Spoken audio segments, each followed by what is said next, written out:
Assalamu alaikum wa rahmetullahi wa barakatuhu. Këtë video po e nisi me një pyetje në rrafshin fetar islam. Bile ta bëj një shpjegim me njëherë. Në rrafshin fetar islam është çdo vepër, çdo fjalë dhe çdo mendim i njeriut.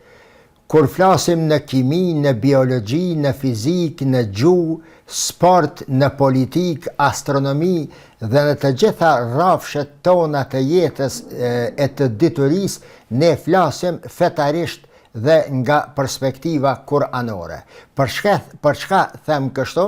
E kam thënë edhe më parë, sepse Islami është feja e cila shpërhap, shpërndan shkëndijat e veta, mësimet e veta në çdo pore të jetës së njeriut, në çdo rrafsh të jetës së njeriut, në çdo segment të jetës së njeriut, edhe në intimitetet më të thella. Edhe atëherë kur veprojmë, edhe atëherë kur punojmë diçka, bile edhe atëherë kur vetëm flasim, bile, edhe vetëm kur mendojmë, edhe atje ka mësime kuranore se si duhet të mendohet, si duhet të flitet, si duhet të veprohet e si duhet të punohet. Pra, kjo është arsyeja për çka unë më tepër se njëherë kam thënë se të gjitha veprat e njeriut janë fetare, janë religjioze. Edhe njëherë, pikërisht për shkak se feja islame dëpërton në të gjitha porët e njeriut të jetës së tij, sepse në të gjitha segmentet e jetës njerëzore Kurani dëshiron dhe kërkon që njeriu të jetë njeri në binaret e njerëzishmërisë. Inxhinieri të jetë njeri i mirë, para së gjithash, para se të jetë inxhinier i mirë, mjeku të jetë njeri i mirë para së gjithash dhe para se të jetë mjek i mirë, gjuhtari të jetë njeri i devotshëm e i mirë e i drejtë para se të jetë një gjuhtar i mirë. Pra, veprën të cilën e porosit Allahu Gjellëshanuhu është në drejtim të mbajtjes së njeriut, apo të edukimit të njeriut që të mbetet sa më brenda parametrave dhe binarve të njerëzishmërisë. Për këtë arsye them se çdo vepër e njeriut, pa marrë parasysh segmenti, rrafshi, ku vepron, ku flet e ku mendon, është fetare religjioze. Po kthehem në temë. Po e nisi pra me një pyetje. A e keni ditur, a e dini se çfarë kuptimi ka elif lam mimi? Elif lam mimi, të cilën ne e lexojmë shpesh në për namazet tona, në përditshmëritë tona dhe e lexojmë gjithashtu edhe përgjatë varrimit të vdekurve tanë. A e dini se çfarë don të thotë? Për ata të cilët nuk e kanë ditë, të cilët nuk e din, më lejoni këto ta ndaj me ju shpjegimin kuranor të në lidhje me këtë sure apo në lidhje me këtë fjalë. Elif lam mimi janë 3 shkronjat e para të surës që quhet El Bekare dhe e cila është e renditur e dyta në Kur'an sipas renditjes. Kur e hapim mushafin për me e lexue Kur'anin, në anën e majt e kemi Elhamin apo Suratul Fatiha, në anën e djathtë e kemi Kur'anin, ndërsa në anën e majt e kemi atë që ne e quajmë Elif Lam Mim, që në fakt janë ajetet e para të surës El Bekare. Meqense është e ndarë në renditje aty prej faqes pasuese, e cila fillon me innal ladhina kafaru sawaun alejhim dhe vazhdon më tutje, ne jemi mësuar përgjatë traditës islame i ka mbet emni këtyre ajeteve të para si Elif Lam Mim. Për ndryshe, megjithëse që këto nuk është synimi im ta shpjegoj kuptimin e detajshëm të këtyre shkronjave, sa për orientim më lejoni t'ju them edhe këtë. Elif lam mim, sipas mendimit të dietarëve të shquar, janë 3 germa të Kur'anit, të cilat i përdor Kur'ani në mënyrë që t'ja tërheq vërejtjen lexuesit, sikur me një tritrokitje mësuesi kur flet para nxënësve apo para studentëve. Kujdes, këtë që do ta dëgjoni më pastaj e ka një rëndësi të veçantë. Andaj kërkohet përkushtim dhe koncentrim i duhur.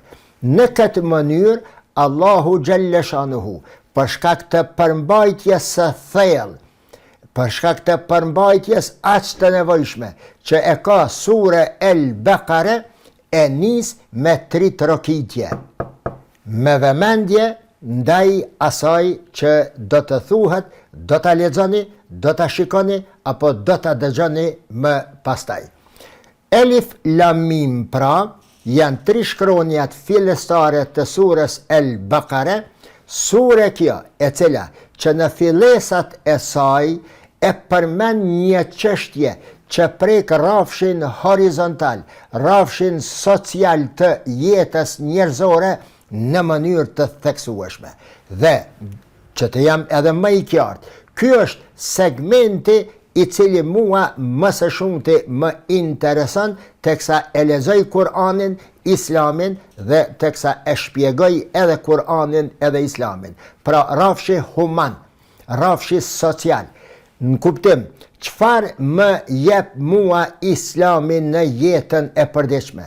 Çfarë më nevojitet mua Islami, feja e Allahut, dini i Allahut në jetën e përditshme? Me çfarë më bën mua të dallueshëm nga një jo besimtar apo nga një besimtar i një feje tjetër? Çfarë është ajo frym, ajo energji, ajo e mirë, ai bereqet që madhuron mua Islami si besimtar në Zotin, në Kur'anin dhe në dinin e Allahut, për të më dalluar mua nga besimtarët e feve të tjera apo nga jo besimtarët ateistët dhe të tjerët. Pra, rrafshi social është sekuenca kryesore të cilën e rrah dhe e trajton sureja e 2 El-Baqara që vije me një herë pas Kur'anit. Dhe kjo është pika të cilën unë dua ta shpjegoj këtu me ju. Elif lam mim, kujdes nga ajo që do ta dëgjoj tani. Çfarë thot kjo sure? Kaq e rëndësishme dhe e cila fokusohet në pikën që tani e tutje do ta dëgjoni. Sure El-Baqara, e renditur e 2 në Kur'an, që në fillim të saj, në ajetet e para të saj, i përmend 4 kategori sociale, 4 kategori të njerëzve të cilët kanë ndikuar fuqishëm dhe në mënyrë të drejt për drejt në zhvillimin e Islamit në përkohë e herë edhe kanë ndikuar në ngecjen e zhvillimit metodik dhe historik të Islamit dhe Kur'anit. Me këto 4 kategori është marrë Islami nga ditët e para të shpalljes, është marrë me to Muhammedi alayhi salatu wasalam, që nga dita e parë, kur e nis misionin e tij për përhapjen e fesë së Allahut, dhe miremi ne sot deri në këto momente që po flasim, dhe do të merret njerëzimi me këto 4 kategori deri në ditën e Kiametit. Arsyeja pse dua ta trajtoj Elif lam mimin nga kjo perspektiv, ndërsa Elif lam mimi sure El-Baqara ka edhe 99 perspektiva të tjera, edhe 99 tema të rëndësishme të cilat i përmend, fakti është se Kur'ani në këtë sure pra merret në mënyra të veçanta dhe na obligon, na udhëzon, kërkon nga ne që të merremi në mënyrë të veçantë dhe veç me këto 4 kategori të njerëzve. Andaj, Allahu i madhërishëm më vonë do të zbret një ajet në formë këshille dhe vrejtjeje serioze, ku thot, وَجَادِلْهُمْ بِالَّتِي هِيَ أَحْسَنُ. Përderisa komunikoni me njerëz, debatoni me njerëz, u shpjegoni njerëzve, i udhëzoni njerëzit, u tërheqni vrejtë njerëzve, وَجَادِلْهُمْ بِالَّتِي هِيَ أَحْسَنُ. Mundohuni të zgjidhni fjalët më të përzgjedhura, adekuate për secilën kategori të njerëzve me të cilat ti komunikon në ato momente.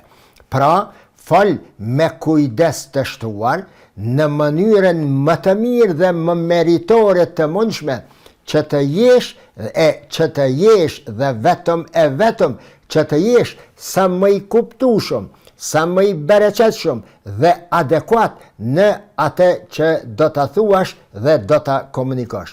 Pra, fol dhe patjetër fol ashtu që të jesh i suksesshëm në misionin tënd dhe në detyrën tënde, në fjalët e tua, në debatet e tua, në ligjeratat e tua. Dhe vetëm kështu, Muhammedi alayhi salatu wassalam ka arrit një sukses spektakolar të papar në histori, e as që do të shihet kur deri në ditën e mram, pikërisht për shkak se i ka ndajtur në besë, e ka marrë seriozisht ajetin, përveç të tjerave dhe punëve të tjera, وَجَادِلْهُمْ بِالَّتِي هِيَ أَحْسَنُ.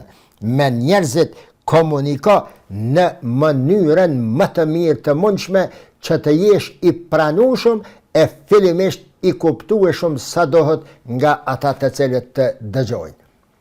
Kthyer në temë, cilat pra janë 4 kategoritë, të cilat i përmend Kur'ani në sure El-Bakare, në fillim të kësaj sure, ose cilat janë 4 kategoritë që përmenden në këtë elif lam mimin klasik, të cilën ne e njohim si të tillë dhe vazhdon më pas, e para është kategoria të cilën Allahu i quan el-mu'minun, dhe vazhdon elif lam mime.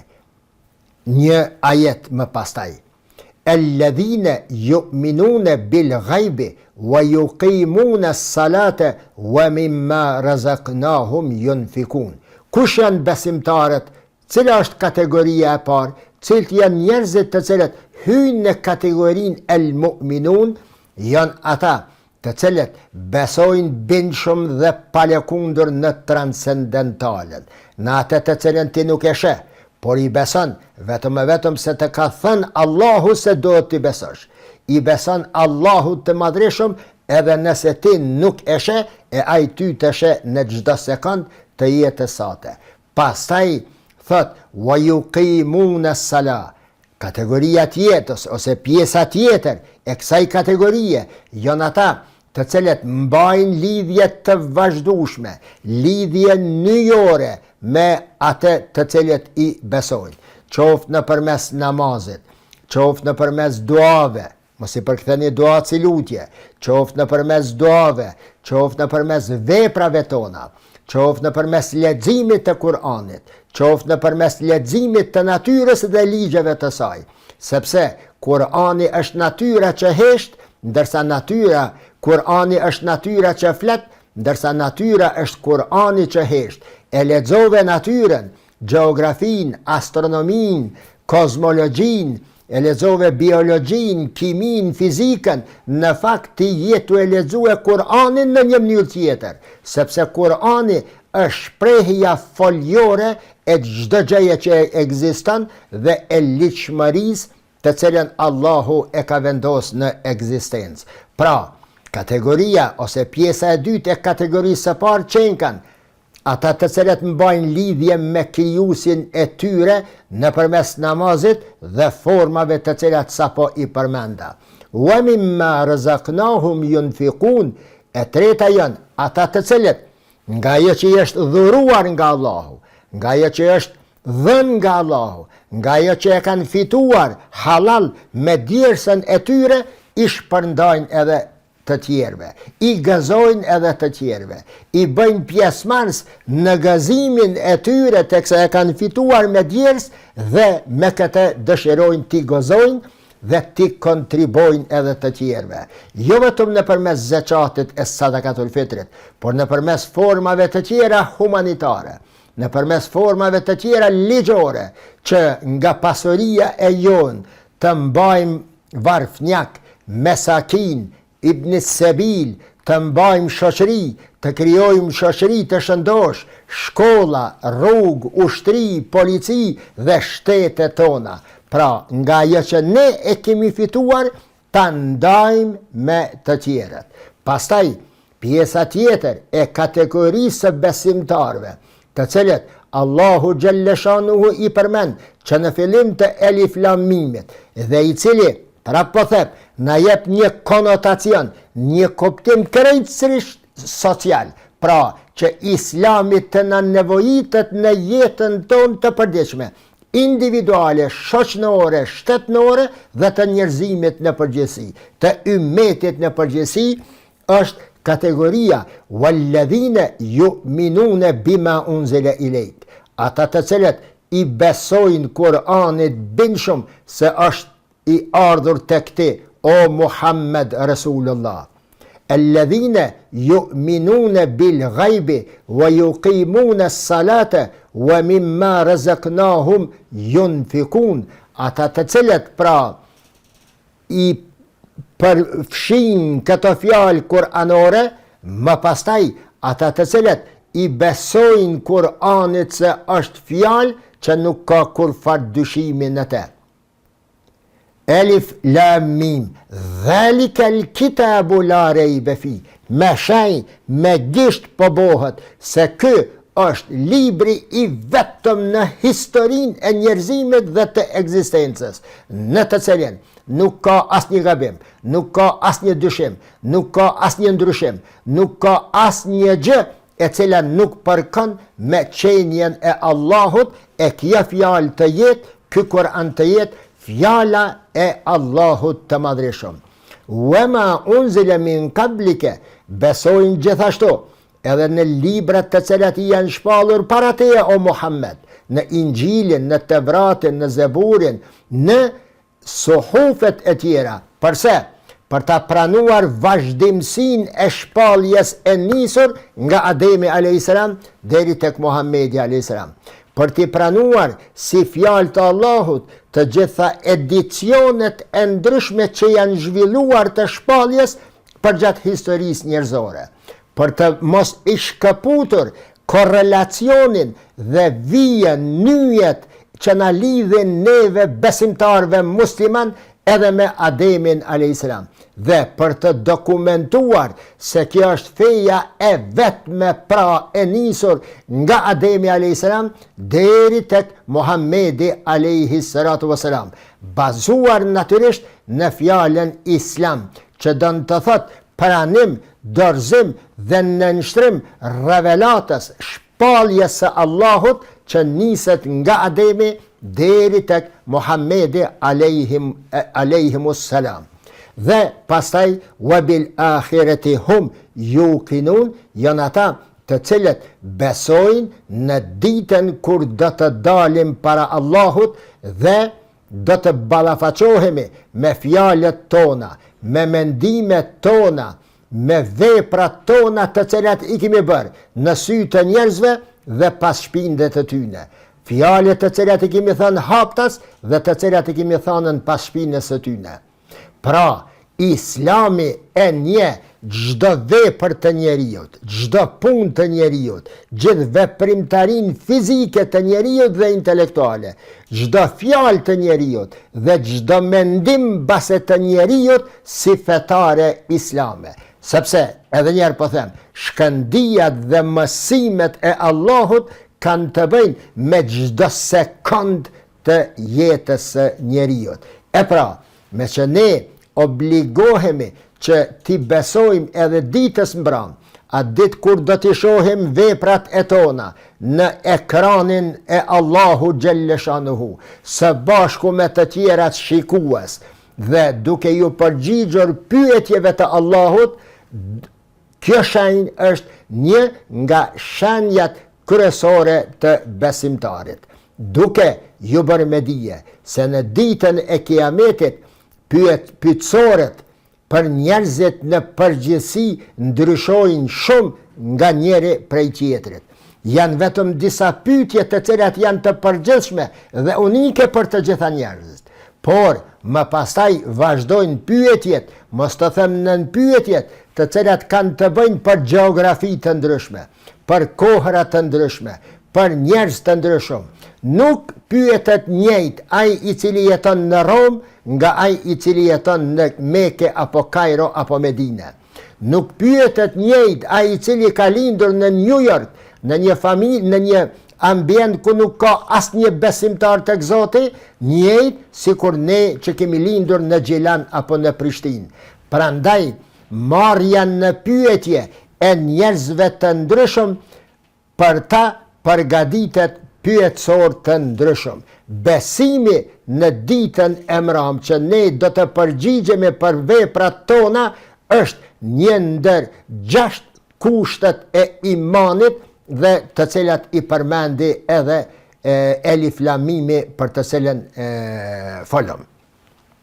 Kategoria e dytë të cilën e përmend Kur'ani është kategoria që i quhen el kafirun, pa besimtarët apo jo besimtarët. Ty bas vet hala nuk e di gjose shqip, a do të me thonë jo besimtar, a mos besimtar, a pa besimtar. Nuk e dije.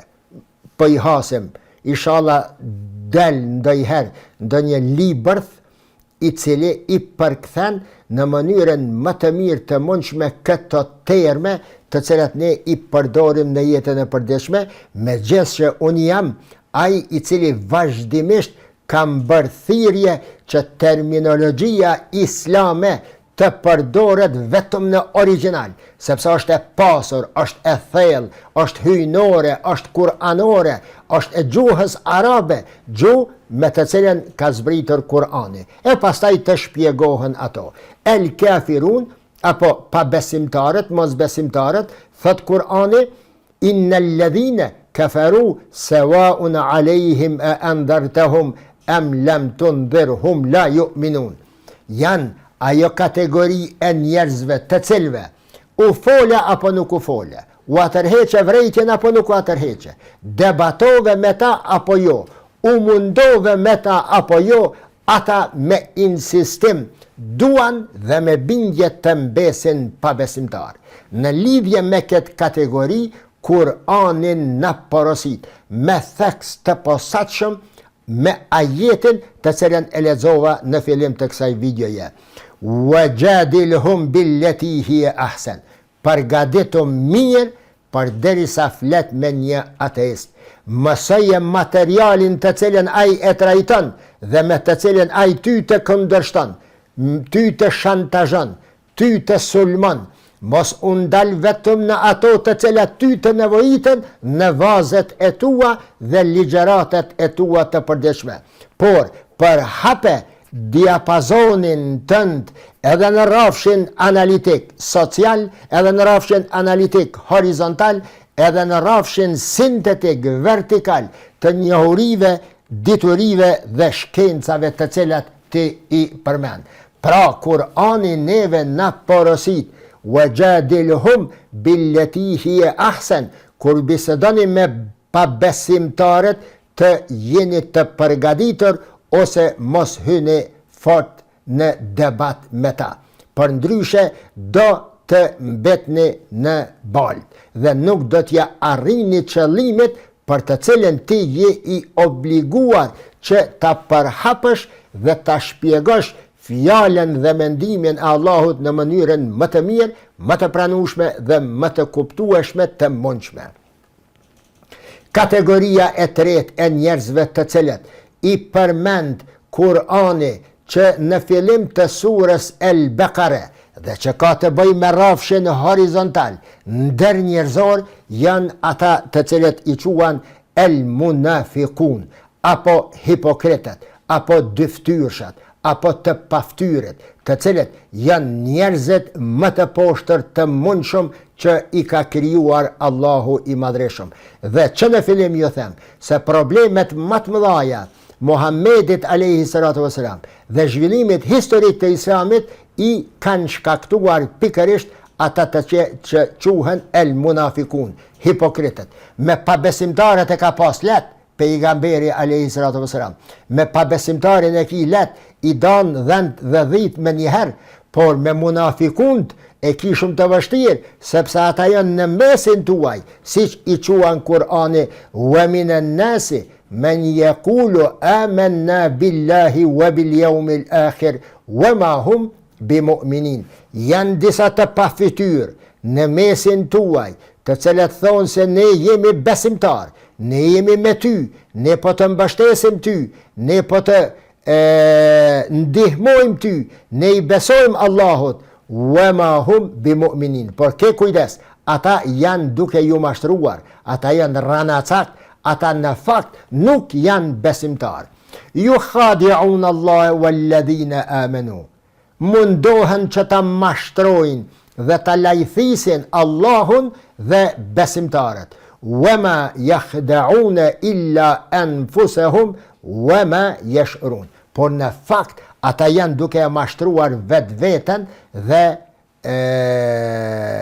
por këtë nuk janë duke e vërejtur dhe nuk janë të vedishëm për këtë. Fi qulubihim maradun.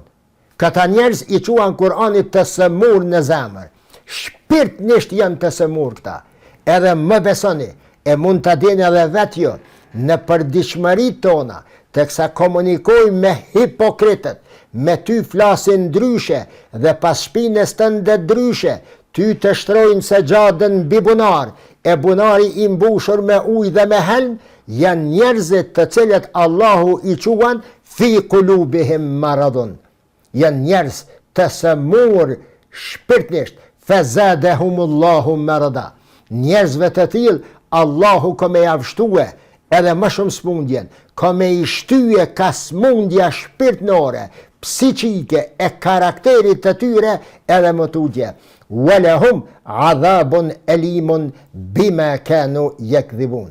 E pikërisht këta njerëz do ta kenë një dënim të paparashikueshëm, të paimagjinueshëm, një dënim të dhimbshëm, adhabun elim, bash të dhimbshëm, pikërisht bima, pikërisht kanu yakdhibun. Për shkak se i kanë mashtruar njerëzit, për shkak se janë treguar hipokrit, për shkak se janë treguar të pafytyr, për shkak se janë treguar gënjeshtar. Dhe kategoria e katërt, të cilët i përmend Kur'ani me tekst të posaç, janë hebrejt, janë Benu Israilet. 4 kategori po i përmend Kur'ani që në fillim. Në fillim të surës El-Baqara, që është e dyta për nga renditja në Kur'an. E para kënë el mu'minun, besimtarët, e dyta el kafirun, pa besimtarët, e treta el munafikun, hipokritët, me të cilët, për të cilët thot janë se të urrejtur dhe kanë dënim të dhimbshëm në botë dhe në ahiret, dhe kategoria e katërt janë hebrejt. Ja bani Israila dhkuru ni'mati allati an'amtu alaykum wa awfu bi ahdi ufi bi ahdikum wa iyaya farhabun. O bani Israil, o hebrej, përkujtonin ndonjëherë të mira që javë kam dhënë, pejgamberet të cilët ua kam dërguar, që ju kam mbrojtur në egzodet tuaja nga zhdukja, që ju kam mbrojtur nga zhdukja për shkak të padrejtësive, shpionazheve, hipokrizive, papunësive tuaja për gjatë historisë suaj. Kujtoni këto gjëra. Wa awfu bi ahdi, rinin besatimit të cilën ne e kemi bo, se unë po ju ndihmoj juve, por ju përmendeni për të mirë këtë. Wa iyaya farhabun, keni frikë ndaj meje. Po ju thot hebrejve Allahu Gjellëshanuhu, që nga ditët e para të shpërnguljes së pejgamberit në Medine, o hebrej, keni kujdes, mos bëni zullum, sepse po nuk i ndajtet në fjalë Allahut, Zoti i Madhreshëm do t'ua bën një jetë traumatike gjatë gjithë historisë suaj. Kur nuk do t'jeni të qetë, kur nuk do t'muni të qëndroni në një vend gjatë, do të dëboheni nga çdo shtet ku keni jetuar, do të shtypeni, do të përdoreni, do të vriteni, do të detyroheni të bëheni edhe vrasës, do të jeni shembull për të keq për gjithë historinë e njerëzimit. Në të kundërtën, nëse nuk dëshironi të jeni këte, aufu bi ahdi, rinin fjalës e Allahut, besoni fjalës e Allahut, mos i vrisni pejgamberet tuaj, mos i vrisni fëmijët e tjerë vetëm pse nuk janë hebrej, mos bëni shantazhe, mos i mashtroni njerëzit me para, mos shkatroni shoqëri, familje, shtete, vetëm pse nuk janë hebrej, dhe vetëm pse eventualisht mund të jetë interes i juaje. Me izën e Allahut të Madhreshëm, në videon e radhës, ndoshta nesër, do të flas për atë që ose si Allahu e shpalli njeriun zëvendës të tij në tokë me fjalën Khalifetullahi fil ard. Si është e mundur, a është e logjikshme që Allahu i Madhreshëm ta quan njeriun zëvendës. Zëvendës është personi i cili i kryen detyrat e shefit dhe kryetarit të tij. Si është e mundur që Allahu ta quan njeriun, dhe më saktë do ta shpjegoj se kush nga njerëzit e meriton fjalën Khalifetullahi fil ard, zëvendës i Allahut të Madhreshëm në tokë. Deri atëherë, edhe një herë, wassalamu alaikum wa rahmetullahi wa barakatuhu.